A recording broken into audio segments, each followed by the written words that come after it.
ভারতবর্ষের মোগল সাম্রাজ্যের বাদশা ছিলেন যিনি, নাম ছিল তার ঔরঙ্গজেব। কি নাম বললাম? ঔরঙ্গজেব। ঔরঙ্গজেব। এখন দেখবেন একজনের নামে বিভিন্ন বিতর্ক শুরু হয়েছে মোবাইল মেশিনে। যদি আমি মোবাইল মেশিন খুব বেশি দেখি না, তবে খুব প্রয়োজনীয় তথ্য যখন কেউ দেয়, বিশেষ আমার একজন সঙ্গে থাকে হাবিব বলে ছেলেটা, ওর কাছে বড় মোবাইল থাকে, যখন খুব নামি দামি তথ্য আমারে বলে, আমি একটু দেখা, না দেখে তো বলতে পারবো না। তথ্য নিয়ে আমি একটু রিসার্চ করি, গবেষণা করি। একটা লোকের নামে আমরা এতদিন জানতাম লোকটা সুনামীয় লোক, ভালো লোক হিসাবে আমরা তারে জানতাম, কিন্তু বর্তমানে একটা মসজিদ তৈরি হয়েছে মুর্শিদাবাদের বেলডাঙ্গায়, আর যে মসজিদটি তৈরি হয়েছে তার নামে, লোকটার নাম কি হয়নি? হ্যাঁ, বাবর। যার নামে মসজিদ হয়েছে তার নাম ছিল বাবর। 1528 সাল, কি নাম বললাম? 1528 সালে উজবেকিস্তান বলে একটি দেশ ছিল, ইরাকের দেশের একটি জায়গা। সেইখান থেকে কিছু সৈন্য, 12,000 মতান্তরে 15,000 সৈন্য পানিপথে পাঠিয়ে দিয়েছিলেন ভারতবর্ষের রাজ সিংহাসন দখলের জন্য।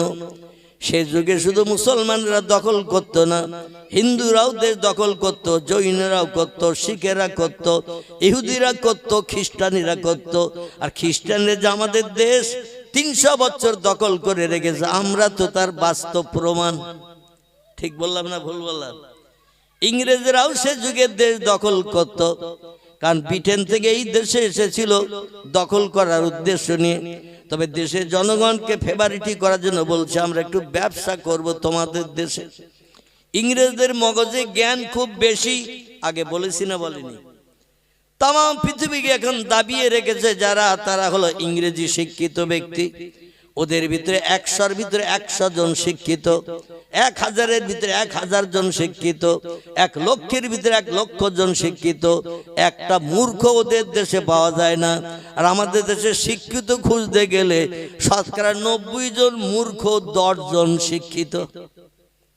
ঠিক বললাম না ভুল বললাম? 2-1 জন কম বেশি হবে। শতকরা 10 জন শিক্ষিত, 90 মূর্খ। আর মূর্খরা ফতোয়া দেয় বেশি। ঠিক বললাম না ভুল বললাম? আমার কথায় যদি আপনাদের ব্রেন মগজে অ্যাডজাস্ট না হয়, আমার মগজের জ্ঞানটা একটু সংশোধন করে দেবেন। তবে আমি টপ করে সংশোধন হব না, আমার মাল যত সময় আছে তত সময় চালাবো। তারপরে যখন আর চালাতে পারবো না, তখন আপনার কথা মেনে নেব। বোঝা গেল? ঝোঁক করে বলেন হুজুর এটা ঠিক না, আমি তখনই মেনে নেব না। আমার মগজের মালগুলো আগে ঝাড়বো, ঝেড়িয়ে যদি আপনি কেটে দেন, তখন আমার বাধ্য হয়ে মেনে নিতে হবে, আমি তখন মেনে নেব, এটা ওয়াদা করছি। আমার ভাইরা, 1528 সাল 12 মতান্তরে 15,000 সেনা পাঠিয়েছিলেন ভারতবর্ষের রাজ সিংহাসন দখলের জন্য। দেশটির নাম ছিল উজবেকিস্তান। কি নাম বললাম? উজবেকিস্তান বলে এখনো দেশ আছে, আগে ছিল, এখনো আছে। এই দেশে ফরগানা নামে একটা গ্রাম ছিল, গ্রাম। কি নাম বললাম? যেমন বসিরহাট থানা খিদিরপুর গ্রাম, বসিরহাট থানা কঠুর গ্রাম, বসিরহাট থানা লক্ষণকাঠি গ্রাম। ওই রকম উজবেকিস্তান শহরের পার্শ্ববর্তী একটি গ্রাম, গ্রামটির নাম হলো ফরগানা। যদি বলেন হুজুর কোন বই থেকে তথ্য দিচ্ছেন, বইটার নাম একটু বলি। বইটির নাম হলো দা ওল্ড ইন্ডিয়ান হিস্ট্রি। লেখকের নাম ডক্টর পি হিউট। কি নাম বললাম? লেখকের নাম হলো ডক্টর পি হিউট, বিখ্যাত একজন ইংরেজ সাহিত্যিক, যিনি অনেকগুলো বই লিপিবদ্ধ করেছেন। যারা অনেক বই লেখে এদের সাহিত্যিক বলা হয়। আর যারা কবিতা লেখে তাদের কি বলা হয়? কবিতা লেখে যারা, কবি বলা হয়। আর যারা পুস্তক লিপিবদ্ধ করে এদের সাহিত্যিক বলা হয়। তো যাই হোক, এই সাহিত্যিক ছিলেন যেমন আমাদের ভারতবর্ষের সুনামী সাহিত্যিক বঙ্কিমচন্দ্র চট্টোপাধ্যায়। নাম শুনেছেন তো? বঙ্কিমচন্দ্র ইনি আনন্দমঠ বলে একটা বই লিখে ভারতবর্ষের হিন্দু ভাইদের কলিজার টুকরা নয়নের মণি হিসাবে খেতাব পেয়েছে। ইংরেজদের সুনাম করল জনমন গণমন অধিনায়ক জয় হে ভারত ভাগ্য বিধাতা। পাঞ্জাব ও সিন্ধু গুজরাট ও মারাঠা দ্রাবিড় উৎকল বঙ্গ, মানে ইংরেজরা রাজত্ব করছে, তাই ইংরেজদের সুনাম করেছে বঙ্কিমচন্দ্র চট্টোপাধ্যায়।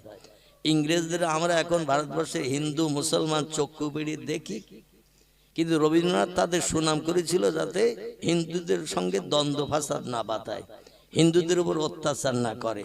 তাই হিন্দুদের ঘরের ছেলে ওদের সুনাম করলো জনগণ মন অধিনায়ক জয় হে। এ জনগণের অধিনায়ক, আপনার জয় হোক, আপনার ভাগ্য খুলে যাক, ভারত ভাগ্য বিধাতা, ভারতের ভাগ্য বিধাতা আপনি। যাই হোক, আমি ওদিকে খুব বেশি লম্বা করলে আমি আসল বক্তব্যে যেতে পারবো না, মাঝখানে আবার সেট পড়িয়ে যাবে, মানে বক্তা এসে যাবে, 9টায় আমার টাইম শেষ। আজকের একটু ক্লান্ত আছি, খুব লম্বা গাটা টানবো না, আমি 9টার ভিতরে ছেড়ে দেবো ইনশাল্লাহ, বক্তা এসে গেলেই। তো যেটা বলতে চাচ্ছি সেটি হলো এই, হিন্দু মুসলমান আমরা ইংরেজদের চক্ষু বেড়ে এখন দেখতে পারি না, কারণ ভারতবর্ষের সমস্ত নামি দামি সম্পদগুলো এদেশের রাজত্ব চালানোর নাম করে সম্পদগুলো সব লুট করিয়ে নিয়ে ইংল্যান্ডে নিয়ে চলে গেছে। এমন করে সুনামীয় রাজমুকুট, কোহিনূর মুকুট, কোটি কোটি কোটি কোটি টাকা দাম, সেটা নিয়ে চলে গেছে ওদের দেশের মিউজিয়ামে এখনো রেখে দিয়েছে। এবং আকবর বাদশার আমলে ছিল নামি দামি শ্বেত পাথর এবং কোষ্টি পাথর, নামি দামি পাথর ছিল যার কোটি কোটি কোটি কোটি টাকা দাম, সব নিয়ে ওদের দেশে চলে গেছে। দিল্লিতে যে কিছুদিন আগে একটা বোমা বাস্ট হলো না দিল্লিতে, জামে মসজিদের আগে, ওটার নাম কি? দিল্লি জামে মসজিদের আগে যে বিরাট উঁচু করে প্রাচীরে গড়া বাদশাহ শাহজাহান যেখানে বসে রাজত্ব পরিচালনা করত, নাম বলতে পারছে না, লাল কেল্লা। লাল কেল্লা কি নাম? লাল কেল্লার ভিতরে কোটি কোটি কোটি কোটি টাকার সোনা দানা হীরা জহরত দামি দামি জিনিস সব সংরক্ষিত ছিল, সব নিয়ে চলে গেছে, কিচ্ছু নাই আর। ওদের কাজ ছিল দামি দামি সম্পদ লুট করে নিয়ে যাওয়া। ভারতবর্ষের উচ্চ শিক্ষিত একজন ব্যক্তি ইতিহাসে লিখেছে, ইংরেজরা চিনির পানিও খেয়েছে, রুটিও খেয়েছে, খেয়ে ওরা মালা পর্যন্ত নিয়ে গেছে, শুধু ছোবড়া শুকনো গুলো রেখে চলে গেছে। মানে একটা ডাব বা নারকেল, এই নারকেলের মালার ভিতরে পানি থাকে না, এদেশের সম্পদের পানিগুলো খেয়েছে। তারপরে নারকেলের গায়ে শ্বাস থাকে না, শ্বাসগুলো বার করে খেয়েছে, মালাগুলো পর্যন্ত নিয়ে ব্রিটেনে চলে গেছে। আর শুধু গায়ের যে ছোবড়া, যা চিবিয়ে কেউ খেতে পারবে না, রসটা কিচ্ছু নাই, শুকনো ঝুনো নারকেলের ছোবড়া, ওতে রসটা পাওয়া যাবে চিবালি, ওই ছোবড়াগুলো শুধু রেখে গেছে, সম্পদ আর কিছু নাই। 290 বছর ধরে এই মাল শুধু গোছানোর চিন্তা ভাবনা নিয়েছিল। ভারতবর্ষের কিছু উচ্চশিক্ষিত হিন্দু ছেলে, মুসলমানের ছেলে, জৈন, শিখ, বৌদ্ধ, চৈতন্য সব ধর্মাবলম্বীরা ওদের বিরুদ্ধে সোচ্চার হয়েছিল। কিন্তু দুর্ভাগ্য, মুসলমানদের ভিতরে কবি নাই, মুসলমানদের ভিতরে সাহিত্যিক নাই, মুসলমানদের ভিতরে কবি নাই, মুসলমানদের ভিতরে লেখক নাই। তাই মুসলমানেরা যে ওদের সঙ্গে বিপ্লব করে প্রাণ দিয়েছিল আগে, এই নামগুলো সব পুস্তক থেকে এখন উজ্জ হয়ে গেছে। এখন শুধু হিন্দু বন্ধুদের নাম হয়। ক্ষুদিরাম ইংরেজদের বিপক্ষে বিপ্লব করেছে, বিনয় বাদল দীনেশ, ওরা হিন্দুদের ছেলে ইংরেজদের সঙ্গে বিপ্লব করেছে, এমন করে ফাঁসির কাস্টে ঝুলিয়েছে, প্রাণ দিয়েছে, অমুক করেছে, তমুক করেছে। আর আশফাকুল্লাহর নাম হিন্দু ভাইদের মুখে কোনোদিন আসে না। তিতুমিরের নাম, এই তিতুমির আছে না বাদুড়িয়া থানায়, তিতুমিরের বাঁশের কেল্লা, তার নাম আর ওদের মুখে আসে না। মাতঙ্গিনী হাজরার নাম আসে শুধু, মোহাম্মদ আলীর নাম আসে না, আহম্মদ আলীর নাম আসে না। আরো অনেক মুসলমান ইংরেজদের বিরুদ্ধে লড়াই করে প্রাণ উৎসর্গ করে দিয়েছে, কিন্তু তাদের নাম ইতিহাস আর লেখা নাই, আগামীতে আর মোটেও থাকবে না। শুধু হিন্দুরা যুদ্ধ করেছিল ইংরেজদের বিরুদ্ধে, এইটাই আমাদের ছেলে মেয়েরা পড়বে আগামীতে। মুসলমান যে কিছু করেছে দেশ স্বাধীনের জন্য, এই জিনিসটা মুসলমানদের ব্রেন মগজে আর ঢোকানো হবে না। এমনকি পয়গম্বর মোহাম্মদ রাসূলুল্লাহর বাল্যকালের জীবনীও ক্লাস 4-5 বইতে আগে লেখা হতো, এখান থেকে 5-7 বছর আগে সে নবীর জীবনীটাও তুলে দিয়ে দিয়েছে। বর্তমান সরকার মুসলমানদের স্মৃতিচিহ্ন বইয়ের পৃষ্ঠা রাখতে চায় না। চিল্লায়ে বলুন একটু নাউজুবিল্লাহ। আমি যেটি আপনাদের কাছে বলতে চাইছিলাম বোঝানোর জন্য, সেনাপতি হিসাবে একজনকে নেতৃত্ব দিয়েছিলেন জহিরুদ্দিন মোহাম্মদ বাবর। আমরা কম বেশি জানি লোকটা আল্লাহওয়ালা, আল্লাহ প্রেমিক। কারণ তার জীবনে একটা ছোট্ট ঘটনা আপনাদের কাছে উদ্ধৃতি দেব। দ্য ওল্ড ইন্ডিয়ান হিস্ট্রিতে লিপিবদ্ধ ইংরেজ সাহিত্যিক ডক্টর পি হুড লিখেছে, আর এই যুগের বর্তমানে ভারতীয় জনতা পার্টির দলের নেতারা ইংরেজিতে যাদের বিজেপি বলা হয়, এরা বর্তমানে বাবরের নামে যে কুৎসা মোবাইলে রটাচ্ছে, কানে আঙুল দিতে হয়, চোখ বন্ধ করতে হয়।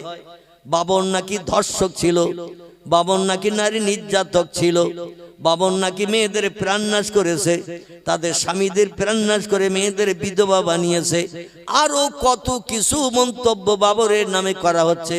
বলে অন্য কোন লোকের নামে মসজিদ করা হোক, আপত্তি নাই, কিন্তু বাবর একজন ধর্ষক, বাবর একজন চরিত্রহীন, বাবর একজন প্রাণনাশক। বহু হিন্দুর প্রাণনাশ করেছে এই দেশে, দেশ দখল করতে এসে, যার কারণে তার নামে মসজিদ হোক, এটা আমরা হতে দেব। শেষের কথাটা একটু বলেন। হ্যাঁ, এই কথাটা একটু বলবেন। বাংলাদেশের লোকেরা বলে ওটা হুজুরিয়ার বলতে হয় না, কিন্তু আমাদের দেশে ওই নিয়ম চালু নেই। আমাদের দেশে ওই নিয়ম চালু নেই। বাংলাদেশে হুজুর যেই বলবে হবে, শ্রোতারা উচ্চ রবে বলবে না, এটা করা যাবে। হুজুরের থেকে শ্রোতাদের কণ্ঠের আওয়াজ হবে জোরে না। আবার এ কাজটা করা ভালো, শ্রোতারা বলবে হ্যাঁ। আর আমাদের সবে এতেকাফ 6 মাসও ভাঙে না। কমার বললাম 6 মাসও এতেকাফ ভাঙে না। জলসায় আসি সব নতুন বউ হইয়ে। কি বউ? এই নতুন বউ যে বাপের বাড়িতে প্রথম দিন আসে, লোকজন দেখতে আসলে ও কি পটপট করে কথা বলে? ও বলে 2-4 দিন যাক, সেগুলো একটু মাটির তলায় চালাই, তারপর যখন টানবা উবড়িতে পারবে না, তখন বুঝবা আমি চুপ করে থাকা বান্দা কিনা, চুপ করে থাকা বান্দি কিনা। আমি 2-4 দিন একটু ধৈর্য ধরিয়ে গালে পানি রেখে দিছি, পানি। এখন কথা বলতে গেলে পানি বেরিয়ে যাবে, তোর দিন নষ্ট হবে। নতুন বিয়ে হয়েছে তো, তাই গালে পানি নিয়ে এখন তোমাদের কথাগুলো হজম করতেছি। আমাদের দেশের শ্রোতাদের এই রকম ভাব। বাংলাদেশে ওয়াজ করতে গেলে সত্যি আমাদের খুব ভালো লাগে, কলিজা ঠান্ডা হয়। 2 ঘন্টা জায়গায় 2.5 ঘন্টা বলতে কোনো কষ্ট হয় না, কারণ ওরা কথা বার করে নেয়। আর আমাদের দেশে বলে কখন ছাড়বে, তাবারুক ঠান্ডা হয়ে যাচ্ছে।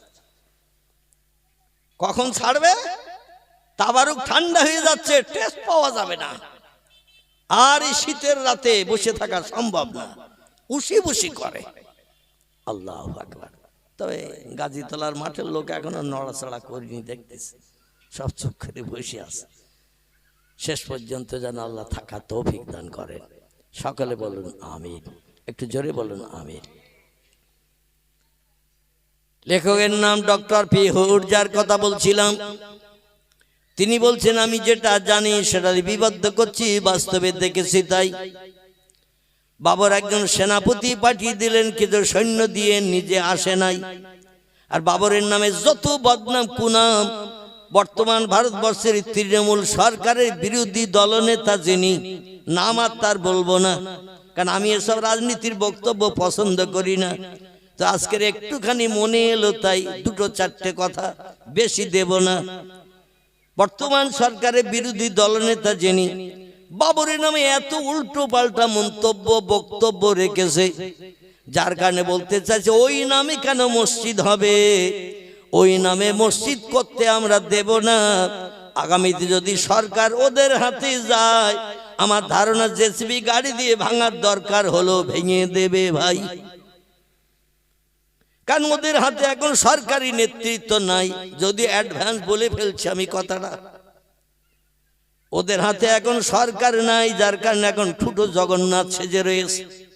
কিন্তু যেই সরকার ওদের হাতে যাবে, আমার ধারণার কথা বলছি, যে হুমকি ধামকি দিচ্ছে, যে মন্তব্য করছে, প্রয়োজন হলে জেসিবি গাড়ি নিয়ে যাবে আর জয় শ্রীরামের ধ্বনি দিতে দিতে মুর্শিদাবাদের বেলডাঙ্গা উজাড় করে জমিন হয়তো রক্তে লাল করে দেবে। জোরে বলুন একটু নাউজুবিল্লাহ। উভয় দল যদি শক্তপোক্ত হয়, উভয় দল যদি শক্তপোক্ত হয়, তা সেখানে রক্তের বন্যা বইবে না, বইবে না। মুর্শিদাবাদ জেলার মুসলমানদের শতকরা 75%, 70%। মুর্শিদাবাদ জেলায় মুসলমানদের সংখ্যা শতকরা 70 মতান্তরে 75%। অন্য ধর্মাবলম্বীদের পার্সেন্ট হলো শতকরা 25 থেকে 30। যারা 3 ভাগের 1 ভাগ মুসলমান, 3 ভাগ, এরা কি ওই মসজিদ ভাঙতে গেলে ওরা কি জোরে রোগীর মতো শুয়ে থাকবে নাকি? এই জন্য আমি কথাটা বললাম, বেয়াদবি নেবেন না। এ কথা আবার কত দূর যাবে তাও জানি না, আমি এতদিন পর্যন্ত কথা বলি নাই। তবে যদি তাদের হাতে সরকারি ক্ষমতা যায়, এই বাবরের নামের মসজিদ তারা রাখতে চাইবে না। কারণ অন্য নামে মসজিদ হোক, আপত্তি নাই। আর ওই নামে মসজিদ হয়েছে বলে লক্ষ লক্ষ কোটি কোটি টাকা মুসলমানেরা আনন্দ করে দান করছে। ওদের গায়ে গাত্রদাহ জ্বলছে, জ্বালা চলছে, ঘুম হচ্ছে না। কারণ মুসলমানের এত টাকা কেন ওই নামে দান করছে? ও বিরোধী দল নেতা, তুমি কি জানো না বাবর আসলে মিথ্যুক ছিল না, বাবর ধর্ষক ছিল না, বাবর প্রাণনাশক ছিল না। তিনি আসেননি যুদ্ধ করতে, যুদ্ধ করতে ছিল তার প্রধান সেনাপতি, নাম ছিল তার মীর মোহাম্মদ বাকি। কি নাম বললাম? মীর মোহাম্মদ বাকি তার নাম। এই লোকটি শুধু 5 ওয়াক্ত নামাজি ছিল না, এ রাতের বেলা ঘুম কামাই করে বিবি বাচ্চা দুর্ভিক্ষের স্থানে ফেলে রেখে এসেছিল। বিবি বাচ্চা সঙ্গে আনে নাই, বিবির পাশে রাতের বেলা ঘুমায়নি, বিছান সজ্জায় শয়ন করে গোপ্র সাপের মতো নাক দিয়ে ফসফস করে আওয়াজ তুলিনি। এ রাতের বেলা তাহাজ্জুদের নামাজ পড়তো আর বলতো, আল্লাহ অল্প কিছু সেনা এনেছি উজবেকিস্তানের ফরগানা থেকে, আর আমরা এসেছি পানিপথে নৌকা যোগে, লঞ্চ যোগে। আর যে দেশের রাজ সিংহাসন দখল করতে এসেছি, সে দেশের জনগণ সব ড্যাঙায় বাস করে, জমিনে। আর আমরা এসেছি সব পানিপথে, পানিপথে। ড্যাঙায় যারা থাকে আর পানিতে যারা থাকে, শক্তি পায় বেশি কারা? ডাঙায় যারা থাকে এরা তো শক্তি পায় বেশি, যখন তখন যে কোনো দিকে যে আক্রমণ করতে পারবে না, পারবে না। আর পানিতে যারা থাকে, ওই পানি ছাড়া তো অন্য দিকে ওরা যেতে পারবে না। আর সাগর তো এইরকম পুকুরের মতো চতুর্দিকে করা নাই। সাগর একটা এদিক ওদিকে লম্বা, এদিক ওদিকে লম্বা। ঠিক বললাম না ভুল বললাম? সাগর লম্বা হয় পূর্ব পশ্চিমে, নইলে উত্তর দক্ষিণে, এই রকম লম্বা হয়ে থাকে। পুকুরের মতো এরকম গোলাকার নয়, যার কারণে যে কোনো দিকে যে যুদ্ধ করার সুযোগ নাই। আল্লাহর কাছে হাত তুলে রাতের গভীরে 6 রাকাত তাহাজ্জুদের নামাজ আদায় করে তিনি আল্লাহরে ডেকে বলতেন, আল্লাহ আমরা ইমানদার মুমিন মুসলমান সংখ্যায় নগণ্য, তবে বদরের যুদ্ধে মুসলমানদের সৈন্য ছিল 313, ওহদের যুদ্ধে মুসলমানদের সৈন্য ছিল 1000, মুতার যুদ্ধে মুসলমানদের সৈন্য ছিল 6000। এমন করে আরো আরো যুদ্ধ যেগুলো ছিল, তবুকের যুদ্ধ ছিল, মুসলমানদের সৈন্য ছিল 8000। কিন্তু মুসলমানরা যুদ্ধ করে লক্ষ লক্ষ সেনাদের সঙ্গে মোকাবেলা করে 23টা যুদ্ধে একটা না জয়ী হয়েছে। জোরে বলুন একটু সুবহানাল্লাহ, নারায়ে তাকবীর। ইতিহাসে আছে না নাই মুসলমানদের যুদ্ধের কথা? ইতিহাসে আছে না নাই? আমি বলবো ওদের একটু মুসলমানদের হাদিস শরীফ আলগা করে পড়ো। মুসলমানেরা ওই জনগণ বেশি নিয়ে যুদ্ধ করতে যায় না, ওদের অন্তরে একটা যন্ত্র মেশিন আছে, এর নাম কি বলেন তো একটু? না, হয়নি। অন্তরে একটা মেশিন আছে, যন্ত্র আছে, এই মেশিনটার নাম হলো ঈমান মেশিন। কি মেশিন? ঈমান। ঈমান, ঈমান শব্দটি হলো আরবি ভাষা, এর বাংলা অর্থ হলো না দেখে খোদা বিশ্বাস করা। কি বিশ্বাস করা? না দেখে প্রভুকে বিশ্বাস করা। আল্লাহর শক্তি সব শক্তির থেকে বেশি না কম? একমত সবাই? আল্লাহ বলছেন ইন্নাল্লাহ আলা কুল্লি শাইইন কাদির, সব শক্তির ঊর্ধ্বে হলাম আমি। আমার মতো ক্ষমতা অতীতে কারো ছিল না, বর্তমানে কারো নাই, ভবিষ্যতেও কারো হবে না। না না, আমার উপরে যদি বিশ্বাস পাকাপাকি করে নিতে পারো, সোনা গালিয়ে দেখবেন যখন পাকা করে 24 ক্যারেট হয়। কত ক্যারেট বললাম? 24 ক্যারেট হয়। আবার 24 ক্যারেট সোনা নিয়ে যখন গহনা করে, ও 22 ক্যারেট 21 ক্যারেট গহনা বানায়। ঠিক বললাম না ভুল বললাম? যদি আপনারা না জানেন, যারা সোনা গালিয়ে গহনা করে ওদের একটু জিজ্ঞাসা করে দেখবেন। পাকা সোনা হলো 24 ক্যারেট, এর ভিতরে কোনো খাদ নেই, পাকা দোলা সোনা। আর যখন ওই দোলা সোনা গালিয়ে গহনা করে, ওতে একটু খাদ ঢুকিতে হয়, কারণ শুধু সোনায় গহনা করলে গহনা হবে না। এই জন্য ওতে একটু ভেজাল ঢুকতে হয়, না ঢুকলে দুমড়ানো যাবে না, দুই মুখ এক জায়গায় করে জোড়া দেওয়া যাবে না, কারণ ও জোড়া খাবে না। আমার ভাইরা, এই পাকা সোনা ছিল পয়গম্বর মুহাম্মদ রাসূলুল্লাহ সাহাবীরা। জোরে বল, এই মোবাইলটা বন্ধ করো তো। কার মোবাইল হ্যাঁ করতেছে? কেন কার মোবাইল হ্যাঁ করতে বন্ধ করো? আমার ভাইরা, বিশ্ব নবীর সাহাবেরা হিজরতের 8 সালে নবীজির সঙ্গে মক্কা শরীফে বিদায় হজ করতে এসেছিলেন 1,25,000-এর মতো। কত বললাম? 1,25,000-এর মতো মুসলমান নবীজির সঙ্গে বিদায় হজ করতে এসেছিল আরাফাতের মাঠে। আল্লাহ নবী বিদায় হজ করে ইন্তেকাল করেছিলেন। সাহাবী যারা ছিল পাক্কা মুসলমান, এদের নিয়ে আবু বকর সিদ্দিক, ওমর ফারুক, ওসমান গনি, আলী মুর্তজা, এরা পরস্পরায় ওদের নিয়ে পৃথিবীর বিভিন্ন দেশ দখল করেছে। মুসলমানেরা অর্ধেক পৃথিবীর বাদশাহিত্য পেয়েছে এই পাক্কা ইমানদার মুসলমানদের দিয়ে যুদ্ধ করিয়ে। আগে প্রথম দাওয়াত দিয়েছে তাদের কাছে, আল্লাহ দুনিয়ায় বাস করবে, আল্লাহ নেয়ামত খাবে, আল্লাহর অনুদান বিবি বাচ্চা নিয়ে আল্লাহর জমিনের সংসার জীবনের সুখ ভোগ করবে। আর আল্লাহরে মান্যতা দেবে না, স্রষ্টারে পূর্ব বলে মানবে না, স্রষ্টার কাছে মাথা নত করবে না। এটা যারা করত না তাদের কাছে মুসলমানেরা প্রথম কলেমার দাওয়াত দিতে এসেছিল।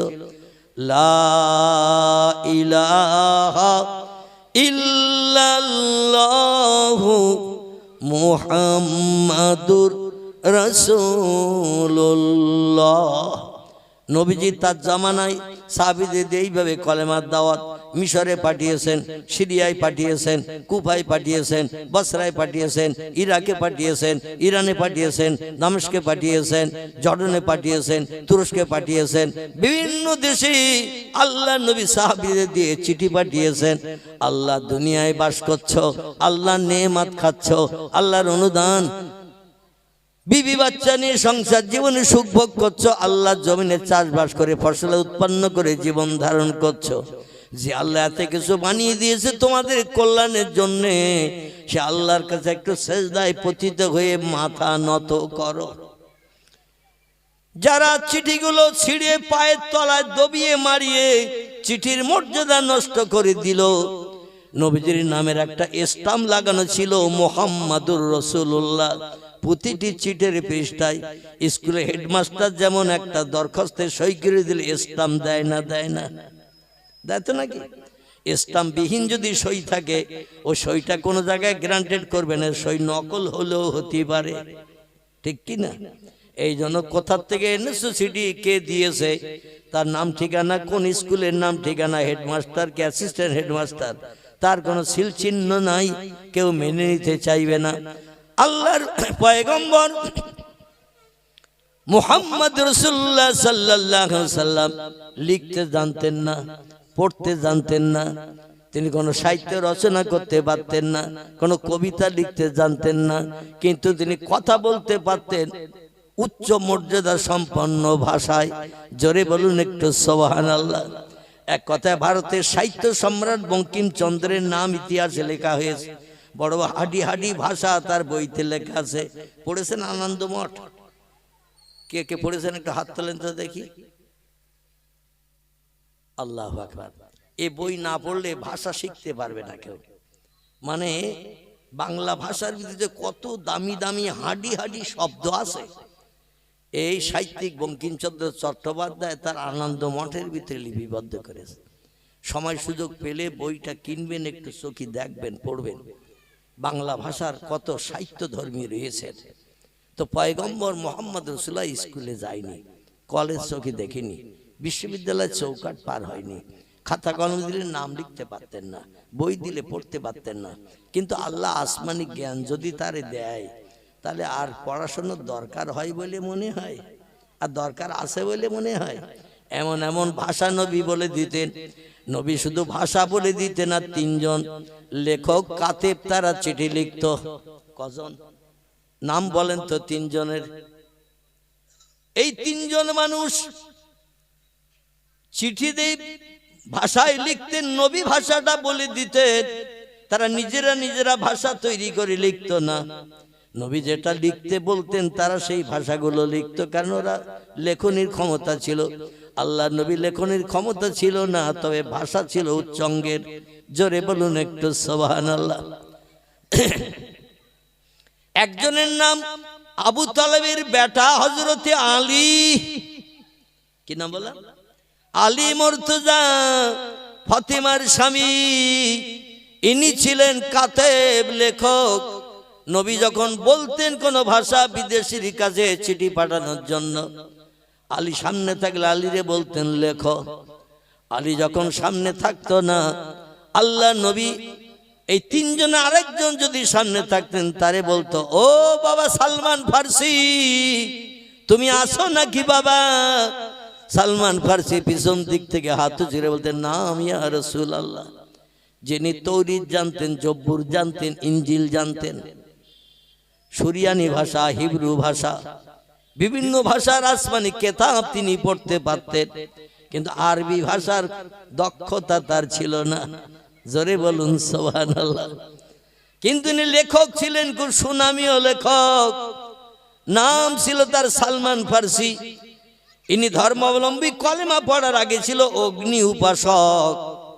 আগুন পূজা করে স্রষ্টা বলে মান্যতা দিত। এখনো পৃথিবীতে কিছু ধর্মাবলম্বী আছে না নাই?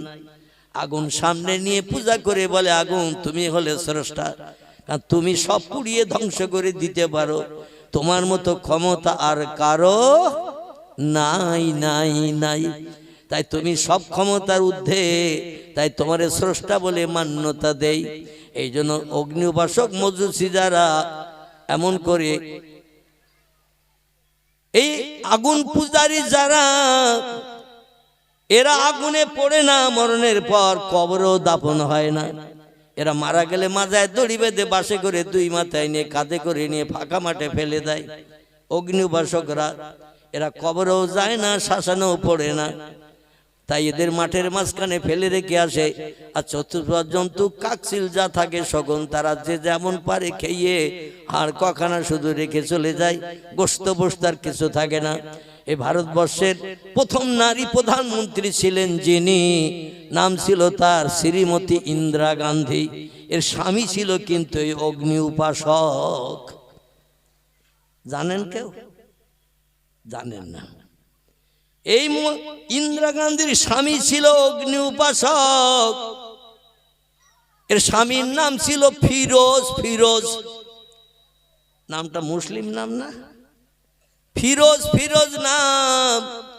এই ফিরোজ গান্ধী বলা হতো। মহাত্মা গান্ধী তার বাবা জওহরলাল নেহরু মুসলমানের এই শিখ বিশেষ করে এই অগ্নি উপাসককে বিয়ে করার কারণে, ফিরোজ নামের ছেলেটারে বিয়ে করার কারণে জওহরলাল নেহরু মেয়েটারে মেনে নিতে চাইনি। বিয়ে করবে হিন্দু ছেলেকে, বিয়ে করবি খ্রিস্টানের ছেলেকে, বিয়ে করবি ইহুদির ছেলেকে, বিয়ে করবি বৌদ্ধের ছেলেকে, তো তুই কেন অগ্নি উপাসকের ছেলে বিয়ে করলি? মজুসি কেন তুই স্বামী হিসেবে বরণ করলি? তোর আজ মেয়ে বলে মেনে নেব না। জাতির জনক মহাত্মা গান্ধী বলল, তুমি যদি মেনে না নাও, আমি ওদের মেয়ে জামাই বলে মেনে নিচ্ছি। তাই ওই গান্ধীর নামে ফিরোজ গান্ধী নামকরণ করা হলো। ইন্দিরার নাম আর জওহরলাল নেহরুর নামে থাকলো না, ইন্দিরার নামও করা হলো ইন্দিরা গান্ধী। মানে ওই জাতির জনক মহাত্মা গান্ধীর নামে স্বামী স্ত্রী দুইজনের নামকরণ করা হলো। জোরে বলুন একটু মারহাবা। সুবহানাল্লাহ বলতেছেন নাকি? সুবহানাল্লাহ সব জায়গায় বলা যাবে না, একটু মারহাবা বলেন। মানে জাতির জনক তাদের মেয়ে জামা হিসেবে মেনে নিয়েছিল। তাই এই ফিরোজ ছিল অগ্নি উপাসক, বিশ্ব নবীর মহব্বতের সাহাবী, মদিনার দেশে বড় খেজুর বাগানের মালিক ছিল। এখনো তার বড় খেজুর বাগান আছে, তবে তিনি বেঁচে নাই। বংশ নসল 1450 বছর আগের বংশ নসল। এই সালমান ফারসি রাদিয়াল্লাহু আনহুর বংশ নসল এখনো বেশি আছে মদিনায়। তারা সেই খেজুর বাগানের রক্ষণাবেক্ষণ করে। আল্লাহ বেশি বেশি করে ফল দেয় সেই গাছে। জোরে বলুন একটু সুবহানাল্লাহ।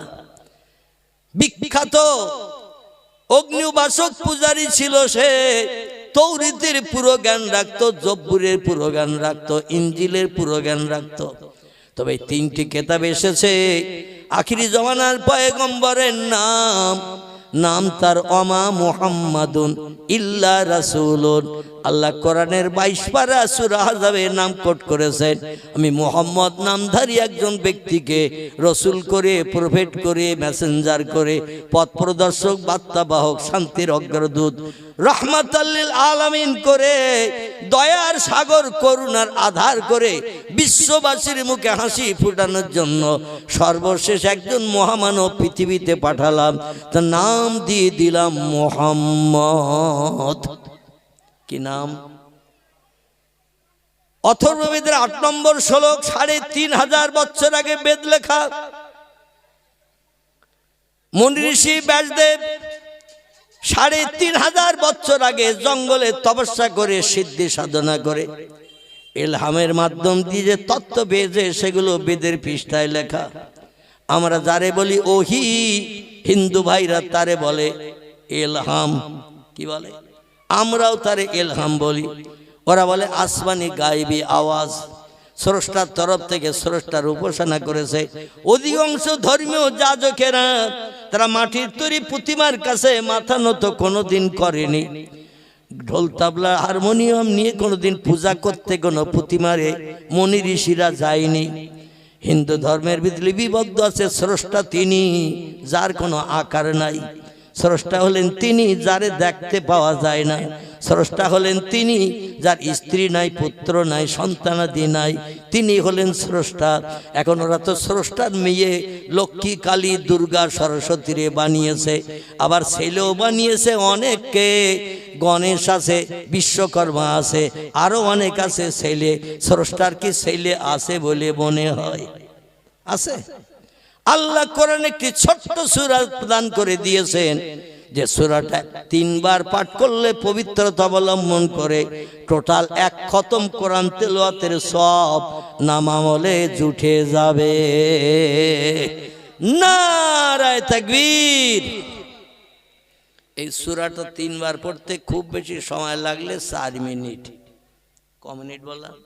4 মিনিট সময় লাগবে এই সূরাটা 3 বার পড়তে। বিসমিল্লাহির রহমানির রহিম। কুল হুয়াল্লাহু আহাদ আল্লাহুস সামাদ লাম ইয়ালিদ ওয়া লাম ইউলাদ ওয়া লাম ইয়াকুল লাহু কুফুয়ান আহাদ। তাড়াতাড়ি যদি পড়েন 1.5 মিনিটে পড়া হয়ে যাবে। আমি একটু মাখরেজ করে পড়লাম যাতে আপনারা আবরাতে পারেন, তাই এই জন্য একটু সময় লেগে গেছে বেশি। আর জোরে পড়লে কুল হুয়াল্লাহু আহাদ আল্লাহুস সামাদ লাম ইয়ালিদ ওয়া লাম ইউলাদ ওয়া লাম ইয়াকুল লাহু কুফুয়ান আহাদ। ক মিনিট লেগেছে? 1 মিনিটও লাগেনি। এ ঠিক বললাম না ভুল বললাম? এই সূরাটা 3 বার যদি কোনো ব্যক্তি পবিত্রতা অবলম্বন করে পাঠ করে, এক খতম কোরআন তেলাওয়াতের সওয়াব আল্লাহ তার নাম আমলে লিপিবদ্ধ করেন। জোরে বলুন একটু সুবহানাল্লাহ। এই সূরা আল্লাহ তার পরিচয় দিচ্ছেন, আমার সম্পর্কে তোমরা কোনো ধ্যান ধারণা করে ছেলে মেয়ে যেন বানিও না, আমার বউ কারো বানিও না, আমার মা কারো বানিও না, বাচ্চা কাচ্চা কারো বানিও না। সূরাটার মানে মতলব একটু শোনো আর জানো, কিন্তু জীবনে মানে জানার চিন্তা নেইনি, জীবনে পড়তেও চাইনি। শুধু ছোট সূরা পড়লে 1 রাকাত নামাজ হয়। তাই কুল হুয়াল্লাহু সাল্লাল্লাহু আল্লাহু আকবার, সুবহানা রাব্বিল আযীম, সুবহানা রাব্বিল আযীম, সুবহানা রাব্বিল আযীম, সামি আল্লাহু লিমান হামিদা, আল্লাহু আকবার, সুবহানা রাব্বিল আলা, সুবহানা রাব্বিল আলা, সুবহানা রাব্বিল আল্লাহু আকবার। আচ্ছা, আয়াতের মানে কি জীবনে জানার চেষ্টা করেছি? কোন ব্যক্তি যদি মানে মতলব জেনে পড়ে, সব কি ওইরকম হবে না একটু বেশি হবে?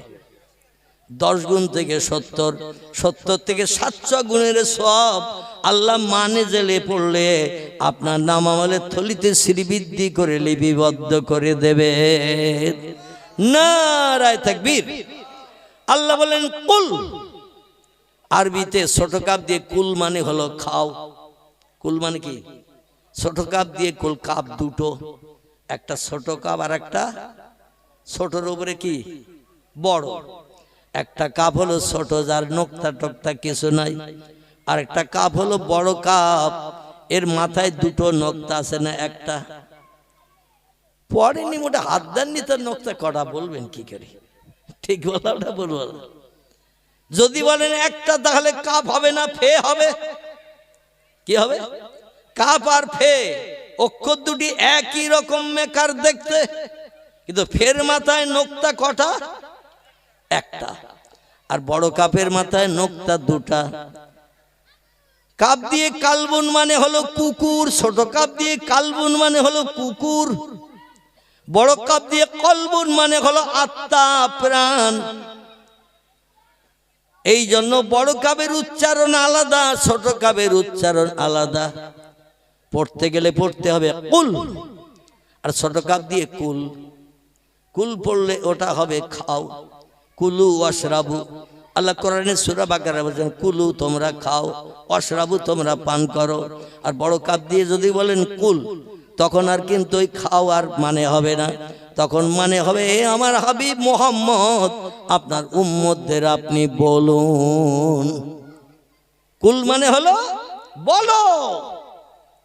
হু আল্লাহু আহাদ। যারা আমার সম্পর্কে বিভিন্ন ধ্যান ধারণা করছে, আমার বউ কজন, মা কজন, ছেলে কজন, মেয়ে কজন,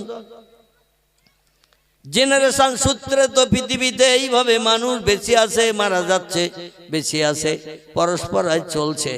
এই রকম জেনারেশন কিন্তু তোমাদের মতো আমার নাই। জোরে বলুন সুবহান। আমি অতীতে ছিলাম একা, বর্তমানে আছি একা, ভবিষ্যতেও থাকবো একা। আমার মা কোনোদিন তোমাদের মার মতো মরবে না, আমার বাপ কোনোদিন তোমাদের বাপের মতো মরবে না, আমার দাদা কোনোদিন অতীতে মরে নাই, দাদি কোনোদিন মরে নাই। আসলে ছিলই না তো মরবে কে? বোঝা যাচ্ছে তো নাকি? ছিলই না তা মরবে কে? আপনি বলে দিন আপনার উম্মতদের, যারা এই কাবা শরীফের ভিতরে 360টা মাটি পাথরের প্রতিমা সাজিয়ে রেখেছে, 22 হাত লম্বা, 22 হাত আড়, 22 হাত উঁচু, একটা চতুর্কোণা বিশিষ্ট বড় ঘর। আমাদের ঘর করা হয় ক হাত। কথা বলেন তাড়াতাড়ি। ক হাত ঘর করা হয়? লম্বা ক হাত? ফুটে জিজ্ঞাসা করলে বলবেন 12 ফুট। কি ঠিক বললাম না ভুল বললাম? 12 ফুট লম্বা। আর ক ফুট? বলে 11 ফুট, 10 ফুট আর। যদি বলে হাত, তাহলে ওতে হাফ হাফ জোড় করতে হবে। একটা ঘর আছে কাবা শরীফের চাতলে, এই ঘরটি 22 হাত লম্বা, 22 হাত আর, আবার উঁচুতেও 22 হাত, 33 ফুট লম্বা, 33 ফুট আর, 33 ফুট উঁচু। যেদিকে তাকাবেন মেকার একই। এই ঘরটির নাম হলো কাবা বাইতুল্লাহ। জোরে বলুন একটু সুবহানাল্লাহ। এই বড় আকারের ঘরটি 3টে পাক দিয়ে হাজিদের ওমরা করতে যারা যায় 7টা পাক দিয়ে ঘুরতে সময় লাগে 3.5 ঘন্টার মতো। কতটা বললাম? যারা হজ পাক করতে গেছেন, ওমরা করতে গেছেন, আমার কথা একমত হতে পারবেন। আর যারা সোনার মক্কা মুকাররমা চোখে দেখেননি, মনে মনে চিন্তা করেন, হুজুর আসাম থেকে বাড়ি আসার সময় 3 গ্লাস খেয়ে এসেছে। একটা 33 ফুট লম্বা ঘর, 22 হাত লম্বা ঘর ঘুরতে আবার 3.5 ঘন্টা লাগে নাকি? এই মেনে নেবে কেউ? কিন্তু মৌপোকার মতো মানুষের জাম, মৌসাকে যেমন মৌপোকা ভরা, কাবার চাতলে রাত দিন 24 ঘন্টা ওই রাম মানুষ ভরা। আমি বেটে গুটে মানুষ, দিনের বেলা বহু চেষ্টা করেছি। আল্লাহ আদমকে 3-3টে বার নবীজির মাতৃভূমি যখন চোখে দেখিয়েছেন, আল্লাহর নবীর হাতে গড়া ঠিক আমার দাড়ি সমান উঁচু জায়গায় একটা জান্নাতি পাথর এখনো সেট করা রয়েছে। এই পাথরটির নাম হলো হাজরে আসওয়াদ। কি নাম বললাম? হাজরে আসওয়াদ। পয়গম্বর বলছেন পাথরটা দুনিয়ার কোনো পাহাড়ের পাথর না, এই পাথরটা হলো আল্লাহর জান্নাতের পাথর। এই পাথরটা আল্লাহ পাক পাঠিয়ে দিয়েছিলেন ওই মক্কা মুকাররমার কাবা ঘরের পূর্ব দিকে, বিশ্ব নবীর জন্ম ঘরের দক্ষিণ সাইডে একটা পাহাড় এখনো দাঁড়িয়ে আছে।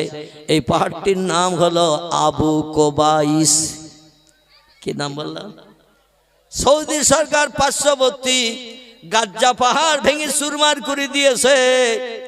আশেপাশে যত পাহাড় ছিল, পশ্চিমে দক্ষিণে উত্তরে, সব পাহাড়গুলো ভেঙে দিয়ে বৃহৎ চাতল বানিয়েছে হাজিদের নামাজ পড়ার জন্যে। যতদিন যাচ্ছে জনসংখ্যা বেড়ে যাচ্ছে পিঁপড়ের মতো। এই জন্য মানুষ যাতে সুস্থভাবে নামাজ পড়তে পারে, তাই পাহাড় ভেঙে ভেঙে জায়গাগুলো ক্লিয়ার করছে। ঘর বাড়ি টাড়ি কাবা শরীফের আশেপাশে নাই, সব ভেঙে চুরে ক্লিয়ার করে দিয়েছে, ফাঁকা ছাতওয়াল। আমার ভাইরা, কিন্তু সেই পাহাড়টা এখনো পর্যন্ত সৌদি সরকার রেখে দিয়েছে। শুধু রেখে দিয়েছে না, কিয়ামত পর্যন্ত থাকবে। আর একটু জোরে বলেন, কেন থাকবে? আমার ভাইরা, এই পাহাড়ে আল্লাহ পাক হাওয়ার চোখের বাণী মোচনের জন্য, ভয় ভীতি থেকে নিষ্কৃতির জন্য আল্লাহ পাক এই পাহাড়ে প্রথম আসমানি রহমত বর্ষণ করেছিলেন। জোরে বলুন একটু সুবহানাল্লাহ। স্বামী স্ত্রী 2 জন গন্ধম খাওয়ার পরে পেশাব পায়খানার বেগ লেগে গেল। আল্লাহ বলেন, নোংরা জায়গায় চলে যাও, যত পারো পায়খানা করো, পেশাব করো হাগুয়ার মতো, আমার আপত্তি থাকবে না। তো আমার জান্নাতে নোংরা ফেলতে দেব না। টোটাল 8খানা জান্নাত সব পবিত্র। জোরে বলুন একটু সুবহানাল্লাহ। আর জান্নাত নোংরা করবে, আমি ওটা আল্লাহ মেনে নেব না। কারণ আমার 8খানা জান্নাতের ভিতরে ময়লা ফেলার একটা ডাস্টবিন পর্যন্ত নাই। আবার যখন তোমরা আসবে, এই জান্নাতে অবস্থান করতে দেব, যত পারবে খাবে, যত পারবে আনন্দ ফুর্তি করবে, কিন্তু পায়খানা কোনোদিন হবে না, পেশাব কোনোদিন হবে না। মায়ের পেটে বাচ্চা থাকলে 9 মাস 10 দিন যেমন মায়ের পেটে বাচ্চারা খায়, বাচ্চা যখন জন্ম নেয় মায়ের পেট থেকে ক কেজি পায়খানা বাড়ি হয়। একটু কথা বলতে হবে। বাচ্চা হয় যখন, ও বাচ্চাটা মার পেটে 9 মাস 10 দিন থেকে মোটা হয়েছে, বড় হয়েছে, মার পেটের নাড়ির মাধ্যম দিয়ে, নাভির নাড়ির মাধ্যম দিয়ে খেয়েছে। আচ্ছা, খেললি তো পায়খানা করতে হয়, হয় না? হয় না আমার ভাইরা? কিন্তু ওই একটা বাচ্চা, ছেলে হোক বা মেয়ে হোক, কোনদিন মায়ের উদরতে যখন পৃথিবীর মুখ দেখেছে, 200, 400, 150 গ্রাম পায়খানা করেছিল মার পেটে, সেটাও বেরিয়ে এসেছে। এরকম নজির পাওয়া গেছে? কোনোদিন খবর টবর পাওয়া গেছে? আল্লাহ বলছেন ওই বাচ্চা খাবে কিন্তু পায়খানা করবে না। শুধু পায়খানা নয়, পেশাবও করবে না। জোরে বলুন সুবহান। তাহলে আল্লাহ দুনিয়ায় যদি আমাদের এই নজির দেখাতে পারে, জান্নাতের ভিতরে খাওয়াবে, পেশাব পায়খানা হবে না, এতে কি মরে যাবে বলে মনে হয় নাকি?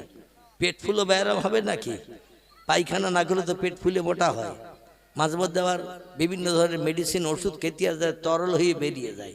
পায়খানা শক্ত হলে অনেক সময় 2 দিন 3 দিন হয় না, ঠিক কি না? স্বস্তি পায় না, পায়খানা কখন হবে। খেতে বললি বলে খাবো না, আজ 3 দিন পায়খানা হচ্ছে না। আহারে জান্নাতে যতবারে বান্দারা খাবে, আর মাঝে মাঝে একটু হাই উঠবে, হাই। আমাদের ঘুম থেকে উঠলে একটু হাইটাই ওঠে না? মাঝে মাঝে ঢেকুর উঠবে, ঢেকুর। জান্নাতের ভিতরে খাওয়ার পরে মাঝে মাঝে আমাদেরও ঢেকুর ওঠে না, ওঠে না? এই রকম ঢেকুর উঠবে, এতে আল্লাহ হজম করে দিয়ে দেবেন। কোথা দিয়ে বার হবে না জানে, আল্লাহই খবর রাখেন। ও নিয়ে আমরা চিন্তা করব না, মাথা খারাপ করব না। আল্লাহ আলাম বিমুরাদিহি, আল্লাহ বিষয়টা সম্পর্কে একটু বেশি বেশি জানেন। সব জিনিস জানতে গেলে পাগল হয়ে যেতে হবে। আল্লাহর উপরে বিশ্বাস রেখেই ও জিনিস সম্পর্কে বেশি এগিয়ে যাওয়া যাবে না। যদি বলেন আমাদের বাপ মা ছিল তে আমরা হয়েছি, তা আল্লাহ কি করি হইল?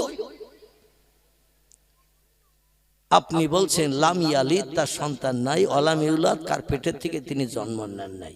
সূরা ইখলাসে তথ্য এসেছে, কারো পেটের থেকে তিনি আমাদের মতো জন্ম নেননি, আবার তার মাধ্যম দিয়ে কোনো বাচ্চাও জন্ম হয়নি। কি করে হয়? এরম চিন্তা করে 2-5 ঘন্টা চিন্তা করা যাবে না, যাবে না। আল্লাহ বলছে ওই চিন্তা করে মাথা গরম করো না, কারণ আমার জ্ঞান বেশি, তোমাদের জ্ঞান কম। সামান্য জ্ঞান নিয়ে আকাশ ছুঁতে দেয় না। কি ছুঁতে দেয় না? আকাশ ছুঁতে দেয় না। বুড়ো হয়ে মরে যাবে, তাও আকাশের ধারে পাশে হাত লাগাতে পারবে না, ঠিক না ভুল? এই যুগের বিজ্ঞানীরা হাজার চেষ্টা করে, রকেট, স্পুটনিক, অ্যাপোলো, এইরকম কত উপগ্রহ যন্ত্র বানিয়েও এখনো আকাশ খুঁজে পায়নি। কিয়ামত পর্যন্ত পাবে পাবে বলে মনে হয়। খোদার কসম, ভবিষ্যৎ জেনারেশন, এই যে মোবাইলে আজকের এই তথ্যটা উঠছে, আমি খোদার কসম খেয়ে বললাম, বিজ্ঞান ভবিষ্যতে আরো উন্নত হবে।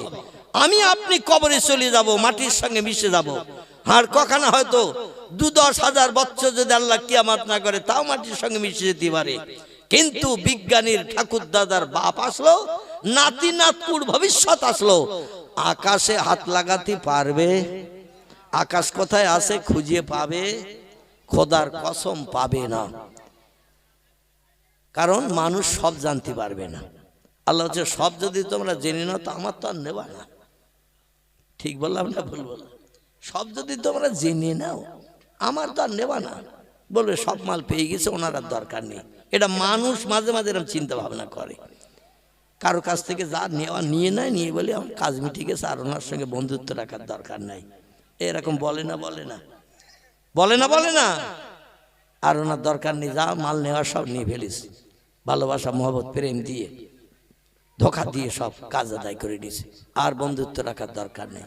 আল্লাহ বলছেন কিয়ামত পর্যন্ত চেষ্টা করলো, মায়ের পেটের বাচ্চা আলেম হবে না হাফেজ হবে, চোর হবে না গুন্ডা হবে, দস্যু হবে না ডাকাত হবে, অন্ধ হবে না চক্ষুষ্মান হবে। এটা আমি জানি, তোমরা জানো না। জোরে বলুন সুবহানাল্লাহ। কবে পশ্চিম দিক থেকে সূর্য ডগমগ করে ভোরবেলা গাছের মাথা দিয়ে উঠবে, কিয়ামত পর্যন্ত চেষ্টা করেও তত্ত্ব দিতে পারবে না। ওটা আল্লাহ আমি জানি। জোরে বলুন একটু সুবহানাল্লাহ। আমি কবে হাসরের মাঠ তৈরি করব, তাম পৃথিবীর সব দেশের মানুষকে এক জায়গায় করব, এদিন আমি জানি, তোমরা জানো না। জোরে বলো একটু সুবহানাল্লাহ। আমার ভাইরা, মানুষ এই জন্য সব জানতে পারবে না, আকাশও খুঁজে পাবে না।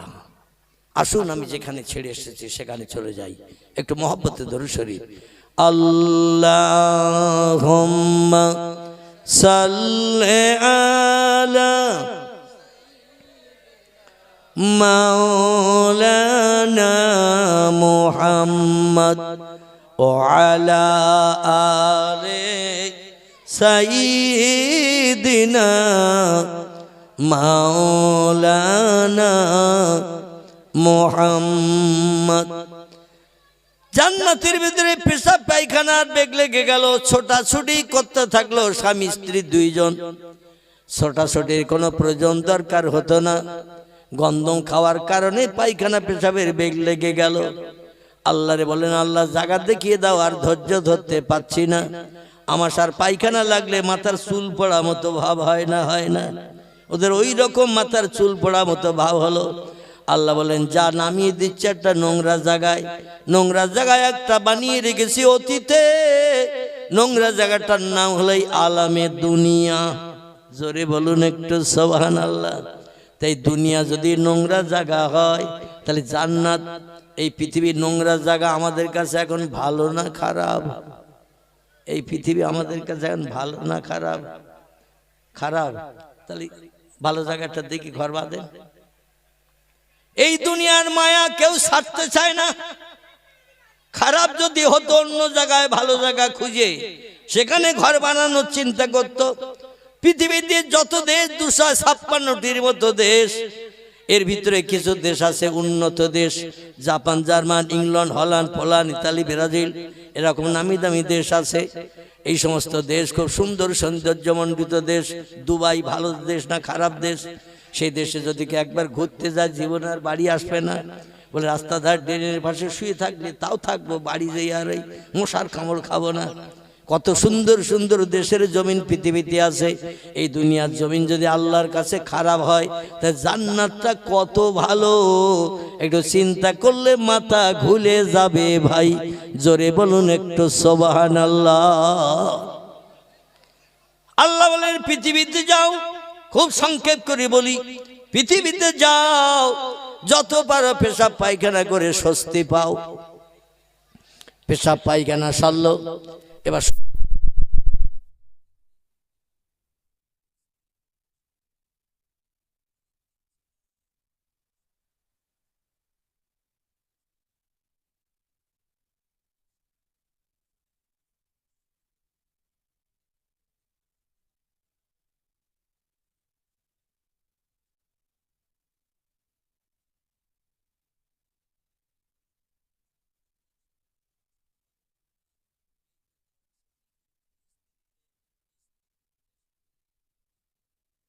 পাই জান্নাতের ভিতরে বিয়ের মাধ্যম দিয়ে একে অপরের কাছে মন দিয়ে ফেলেছি। স্ত্রী স্বামীর না দেখে আর থাকতে পারছে না, স্বামী স্ত্রীকে না দেখে থাকতে পারছে না। হুন্না লিবাসুল লাকুম ওয়া আনতুম লিবাসুল লাহুন্না। নারী হলো পুরুষের গায়ের পোশাক, পুরুষ হলো নারীর গায়ের পোশাক। ও খলাকনাকুম আজওয়াজা, আল্লাহ বলেন আমি জোড়া করে তোমাদের বানিয়েছি সংসার জীবনের সুখ ভোগের জন্য, একে অপরের জীবনে দুঃখ দুর্দশা নিবারণের জন্য। স্বামীর জীবনে দুঃখ নিবারণ করবে স্ত্রী, স্ত্রী জীবনে দুঃখ নিবারণ করবে স্বামী। এই জন্য আমি জোড়া করে পাঠিয়েছি। একটা যদি পাঠাতাম জীবন যৌবনে ক্ষুধা নিবৃত্তি হতো না, জীবনের স্বস্তি পেতে না, শান্তি পেতে না। কি জানো নাই, কি জানো নাই, কি জানো হারিয়ে গেছে, এইভাবে সারাটা জীবন কেটে যেত। ঠিক বললাম না ভুল বললাম? সারাটা জীবন কেটে যেত। নারীর প্রয়োজন পুরুষের, পুরুষের প্রয়োজন নারীর। আর এই দুইজন যখন এক জায়গায় হয় সব সমস্যার সমাধান হয়ে যায়। পেশাব পায়খানা সেরে খুঁজছে স্ত্রী স্বামীরে, স্বামী খুঁজছে স্ত্রীরে। আল্লাহ বলছেন কাঁদতে থাকো। আমি তো বলেছিলাম ওয়ালা তাকরাবা হাযিহিশ শাজারাতা ফাতাকুনা মিনাজ জালিমিন। জান্নাতে সব ফল খাও, সব নেয়ামত উপভোগ করো, সব জিনিস দেখো, সব ঘরে বসবাস করো, সব গাছতলায় শুয়ে পড়ে দৃশ্যগুলো দেখতে থাকো। কৌসারের পানির নহর দেখো, আর সালসাবিল দেখো, আরো কত কিছু দেখতে থাকো। ইয়াকুত জমরুদ মারজান হীরা পান্না চুন্নি খচিত নামি দামি সুন্দর সৌন্দর্যমণ্ডিত ঘরগুলো দেখতে থাকো। তো ওই যে একটা গাছ দেখা যায়, ওই গাছটার ধারে পাশে যেন মনের ভুলো কোনো দিন যেও না। আদম বলল আল্লাহ গাছের ধারে যাওয়া তো দূরে থাক, ওদিকে ফিরেও পর্যন্ত তাকাবো না। একটু জোরে বলা যাবে না সুবহানাল্লাহ? কে বলেছিল এই কথাটা? আমাদের জাত, আমাদের বাবা, পুরুষ পুরুষ আদম পয়গম্বর বলেছিল আল্লাহ ওই গাছের তলায় যাওয়া তো দূরে থাক, ফল খাওয়া তো দূরে থাক, ও তুমি নিষেধ করেছো যখন গাছের দিকে ফিরেও তাকাবো না। বাড়ির মেয়েদের যদি বলেন ঘরে সব জায়গায় ঘুরবি, আলমারি খুলবি, আরেঞ্চেস খুলবি, শোকেস খুলবি, সব খুলবি, তো খাটের তলার ওই দক্ষিণ পশ্চিম কোণের দিকে যেন উঁকি মেরে দেখবি না। স্ত্রীরা যদি বলেন সব খুলবি, কম্বল টম্বল যা কিছু আছে সব খুলবি, বার করবি, ব্যবহার করবি, সব তোর জন্য আমি রেখেছি, অসুবিধে নেই। তা খাটের তলায় ওই দক্ষিণ পশ্চিম কোণের দিকে যেন উঁকি মেরে কোনোদিন ঘোড়ার মতো হামাগুড়ি দিয়ে তাকাবি না। আচ্ছা, স্বামী যদি বাড়ি না থাকে, নতুন হাট খোলায় যদি যায়, ও বউটা সেই সুযোগে ও হামাগুড়ি দেবে না, দেবে না। ও দক্ষিণ পশ্চিম কোণায় কি রেখেছে ওটা মেয়েরা দেখবে না, দেখবে না। বলে এখন তো বাড়ি নেই, আমি একটু খাটের কাছে নিচে হলি, তাই বলে ওঠ, কি দেখছিস তোলা? বলে কিছু দেখতিস না, ধুলো বালি আছে কি খাটের তলায় দেখতিস? বলে দেয়ালের কোলে দেখি নজর দিবি না। কোনোদিন নজর দিতে দেয় না বাড়িওয়ালা বাড়ি থাকলে। আর যদি কোনোদিন পিফের মোড়ে টড়ে যায়, ঘন্টা কানি আসতে দেরি হবে বাড়ি, ও একবার হামাগুড়ি দিয়ে বাচ্চার মতো ওই কোণার দিকে যাবে না, যাবে না। মেয়েদের যদি কোনো কাজে নিষেধ করেন, কোনো কাজে যদি বারণ করেন, দুনিয়ার সব কাজ ওদের ধ্বংস হয়ে যাবে। ওইটা কখন দেখবে? খিদিরপুরের মারা ভালো, এদের বারণ করলে একবারও সেদিকে ফিরেও তাকায় না, আদম নবীর মতো। কিন্তু আমাদের ন্যাওরা দিগ্গার কথা বলছি, মেয়েদের যদি কোনোদিন বলেন যে এইটা যেন করবি না, ওখানে যেন দেখবি না, ওখানে যেন তাকাবি না, ও বলে আমার আগের প্রথম কাজ হলো ওই। আদম গাছের দিকে ফেরে না, তাকায় না, গাছতলায় মোটে যায় না। যে গাছের দিকে ফেরে না সেদিকে যাওয়ার কোনো ব্যাপার হয় না। ফেরে না যখন, দেখে না যখন, মনের ভিতরে যাওয়ার কাজ তো আসবে না। বেকা হাড় দিয়ে আল্লাহ বানালেন হাওয়াকে, দেহের হাতের কনুই থেকে পোষা পর্যন্ত হাড় সোজা, কনুই থেকে কাঁধ পর্যন্ত হাড় সোজা, পায়ের হাঁটু থেকে পায়ের গোস পর্যন্ত হাড় সোজা, গোসের থেকে কোমর পর্যন্ত হাড়, এই পায়ের হাঁটুর থেকে কোমর পর্যন্ত হাড় সোজা, পিঠে মেরুদণ্ডের হাড় বেঁকা, পিঠে মেরুদণ্ডের হাড়। ঘুমিয়ে পড়িয়েছেন আপনারা? হ্যাঁ, পিঠের মেরুদণ্ডের হাড় সোজা, বডিতে হাড় আছে বেঁকা হাড়, দুই পাঁজরের হাড়, নামি দামি পার্টস গুলো ঢাকা আছে, তা একটু বেঁকা করা। এই পাঁজরের হাড়, হার্ট, ফুসফুস, এটা ওটা, দিল, কলকাবজা, প্রাণ, বাচ্চা টাচ্চা সব এর ভেতরে ঢাকা আছে কিনা? উপরে ঘামালে অন্তত এই বেঁকা হাড়ে লাগবে, খাঁচায় লাগবে, ভেতরে যাতে না লাগে, লোকটা দম বন্ধ হয়ে যাতে না মরে যায়। আল্লাহ তো একটু বেঁকা হাড় দিয়ে কভারিং করে গেছে পাখির খাঁচার মতো। জোরে বলুন সুবহান। আল্লাহ বললেন আদম ঘুরছে ফিরছে বেড়াচ্ছে খাচ্ছে, কিন্তু মুখে হাসি দেখা যাচ্ছে না। জিবরিল তুমি বলতে পারো এত সুন্দর ভালো মন্দ খাচ্ছে, দেখতেছে, বেড়াচ্ছে, ঘুমাচ্ছে, হাসে না কেন? জিবরিল বলছে আল্লাহ আমাদের তো কামলোভ দেননি, আদমের দেহের ভিতরে কামলোভ দিয়েছেন, তাই ওই কামলোভ নিবারণের জন্য ও নারী খুঁজে বেড়াচ্ছে জান্নাতের ভেতরে, কোনো মেয়ে ছেলে পাচ্ছে না, তাই মুখে হাসি ফুটতেছে না। আল্লাহ বলেন সাদ্দাকতা, ঠিকই বলেছ, ওর দেহের ভিতরে কামুকতা দিয়েছি, প্রেম জ্বালা দিয়েছি, যৌবন দিয়েছি। আর যৌবন নিবারণের জন্য একটা নারীর দরকার, তাই জান্নাতে ঘুরে ঘুরে বেড়াচ্ছে আর খুঁজ দিয়েছে কোন দিকে নারী আছে, মেয়ে ছেলে আছে। এক কাজ কর, আমার জান্নাত তো আমি সুখের জায়গা বানিয়েছি, দুঃখের জায়গা বানাইনি। আর সুখের জায়গায় অসুখে হয়ে থাকবে, আমি আল্লাহ ওটা পছন্দ করি না। এই জন্য ও যখন ঘুমিয়ে পড়বে গাছতলায়, বেড়াতে বেড়াতে ঘুরতে ঘুরতে যখন ক্লান্ত হয়ে যাবে, জান্নাতের ফিরফিরে ঠান্ডা হাওয়ায় যখন ঘুমিয়ে পড়বে নহরের ধারে, কৌসারের ধারে, তখন ওর বাম পাজরের একটা হাড় বার করে নিবি। বেটা ছেলের থেকে মেয়ে ছেলেদের হাড় একটা বেশি, সেটা হলো পাজরের হাড়। আদমের দেহের থেকে একটা পাজরের হাড় জিবরিল আমিন ঘুমান্ত অবস্থায় বের করে নিয়েছিল। যেমন আমি অধম, আমার অপারেশন করেছিল যেদিন, এই পাজরের কাঠির থেকে একবার কুস্কি পর্যন্ত পুরো ফেরিয়ে ফেলেছিল। 3.5 ঘন্টা লেগেছিল কিডনি জুড়িয়ে আবার সেলাই দিতে, 3.5 ঘন্টা। আমি কিছুই খবর রাখিনি। তো আল্লাহ পাক আদমকে ওই রকম ঘুম পাড়িয়েছে, অপারেশনের রোগীর মতো। অপারেশনের রোগী, উপরের দিকে 3-4টে লাইট জ্বলতেছে, সুন্দর সুন্দর কালারিং লাইট, 4টে 5টা ঠিক এরকম মেকারে বড় বড় লাইট। ইনজেকশন ট্রাকশন কিচ্ছু দেয়নি, শুধু আমার স্ট্রেচারে করে নিয়ে যেয়ে লাইটের তলায় নিয়ে গেছে। একটু মনে মনে ভয় ভয় লাগতেছে, কি ইনজেকশন দেবে কি করবে তার তো ঠিক নেই। কিডনি জড়বে বুড়িয়ে জামা কাপড় সব খুলিয়ে এখন ন্যাংটা কাপড় পরিয়ে এনেছে, মানে উপরে এক পর্দা তলা এক পর্দা আর পুরো মাঝখান দিয়ে ফাড়া। যাই হোক, ওদিকে বক্তব্য রাখার দরকার না।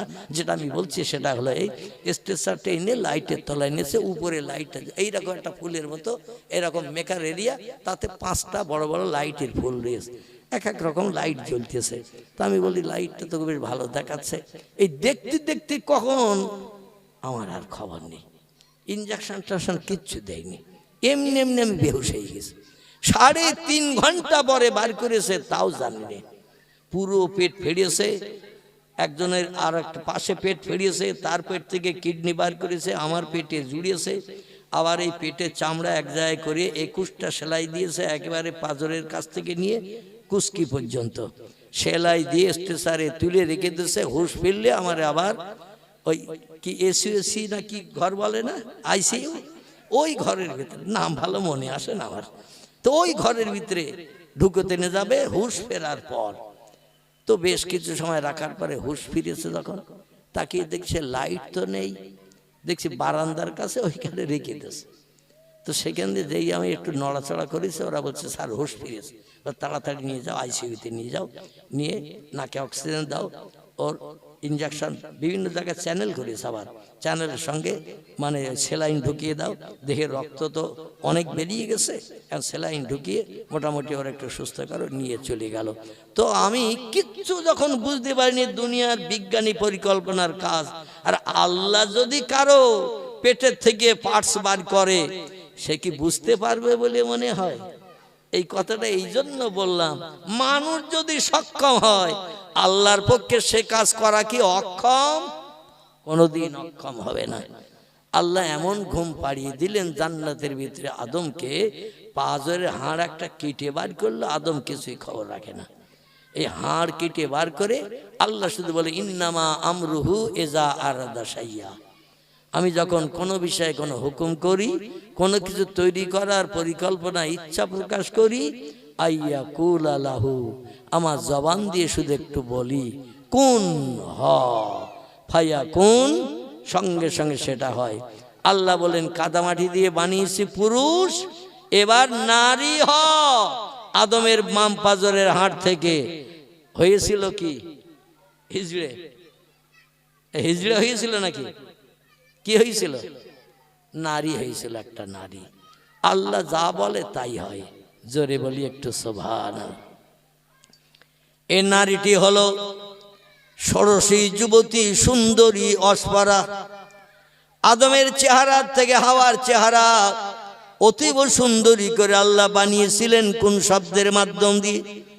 বর্তমান পৃথিবীতে আমরা লক্ষ্য করলে দেখতে পাই পুরুষের চেহারা সৌন্দর্য যতটা না বেশি, তার থেকে মেয়েদের চেহারা সৌন্দর্য পুরুষের থেকে বেশি না কম। আল্লাহ নারীর চেহারা পুরুষের থেকে বেশি সুন্দরী করে বানিয়েছিলেন বলে পৃথিবীতে এখনো সেই নিদর্শন চলছে, মেয়েরা ছেলেদের থেকে বেশি সুন্দরী হয়। জোরে বলুন একটু সুবহানাল্লাহ। ষোড়শী যুবতী সুন্দরী বানিয়ে জান্নাতের গাছতলায় বসিয়ে রেখেছেন হাওয়াকে। আদম কি অবস্থায় আছে? আদম ঘুমিয়ে আছে, ঘুমিয়ে আছে। ঘুমিয়ে না থাকলে তো হাত টেনে বার করতে জিবরিল দেবে। কোনো ব্যক্তি যদি অবশ না হয় আর তার যদি পেট টেট ফাড়ে, কিছু কাটতে যায়, ও ঝাড়া লাথি মারবে না? মারবে না? কি লাথি মারবে না? মারবে না? একা লাথিতে ডাক্তারের অপারেশনের স্বাদ মিটিয়ে দেবে। এই জন্য বেহুশ হয়ে গেলে কিছুই খবর রাখে না। আদম বেহুশ হয়ে পড়ে রয়েছে। আল্লাহ বললেন কোন, ঘুম ভেঙে জিন্দা হ। রাসূল বলছে আন-নাওমু আখুল মাউত, ঘুম হলো মরণের ভাই। জোরে বলুন সুবহানাল্লাহ। ঘুমিয়ে পড়লে ব্যাংক বালিশের মালিক আপনি আর নাই, ঘুমিয়ে পড়লে 10 বিঘে জমির মালিক আপনি আর নাই, ঘুমিয়ে পড়লে 5 তলা বাড়ির মালিক আপনি আর নাই। কারণ ঘুমিয়ে পড়েছেন মানে সব হাতছাড়া। যদি আবার ঘুমটা ভাঙে জিন্দাবস্থায়, তাহলে বিবির স্বামী, ছেলের বাপ, ব্যাংকের বড় মালিক, বাড়ির মালিক, জাগা জমির মালিক, ঘুম ভেঙে জেন্দা থাকলে সব জিনিসের মালিক। আর ঘুম ভেঙে গেছে কিন্তু জেন্দা নাই। আর জেন্দা যদি না থাকে তো ঘুম ভাঙবে বলে মনে হয়? ঘুম ভাঙবে না। এই জন্য রাসূল বলছেন ঘুম হলো মরণের ভাই। আল্লাহ শুধু কোন বললেন, ঘুম ভেঙে গেল। আদম ধড়ফড় করে ঠেলে উঠলেন, উঠে একটু তাকিয়ে দেখে, হায় রে, সেই তৈরি হওয়া থেকে নিয়ে শুধু ঘুরছি, বেড়াচ্ছি, খাচ্ছি, ঘুমোচ্ছি। নামি দামি বিল্ডিং, ইয়াকুত, জমরুদ, হীরা, পান্না, চুন্নি, নামি দামি ঘর, সৌন্দর্য মণ্ডিত, লাইট জ্বলছে ঝকমক ঝকমক চকমক চকমক করে। কিন্তু এইরকম একটা মেয়ে তো কোনোদিন দেখিনি। একটু দূরে হাওয়ারে বসিয়ে রেখেছেন আল্লাহ। আল্লাহ বললেন, ইজলিস, যেখানে তুমি হয়েছো ওখানেই বসে থাকো। আর আদম ঘুমের থেকে ঠেলে উঠে চোখ মুছে একটু তাকিয়ে দেখে, সর্বনাশ, মেয়ে ছেলে এত সুন্দরী হয়, এত রূপবতী হয়, এত লাল ঠোঁট হয়, হরিণের চোখের মতো চোখের পলক হয়, আর আমার দিকে একটু মুসকি মুসকি হাসছে, মানে আমার তো ডাকতেছে। আদম বলছে, আমি তো চাচ্ছিলাম এতদিন এরকম একটা মনের মানুষ, কাছের লোক। আদম আর ধৈর্য ধরেনি। জান্নাতে নারী পুরুষ মাত্র দুজন। কজন? দুজন। একজন আদম, একজন হাওয়া। এই দুজন, আর কোনো মানুষ নেই জান্নাতে। বলছে, আমার যেটা চাহিদা, যেটা দরকার, সেটা তো ওই মেয়েটা বসে আছে, তাও ষোড়শী যুবতী সুন্দরী। তাহলে একটু মুসকি মুসকি হাসতেছ, মানে আমারে মনে মনে যেন চাচ্ছে একটু যাই দেখি।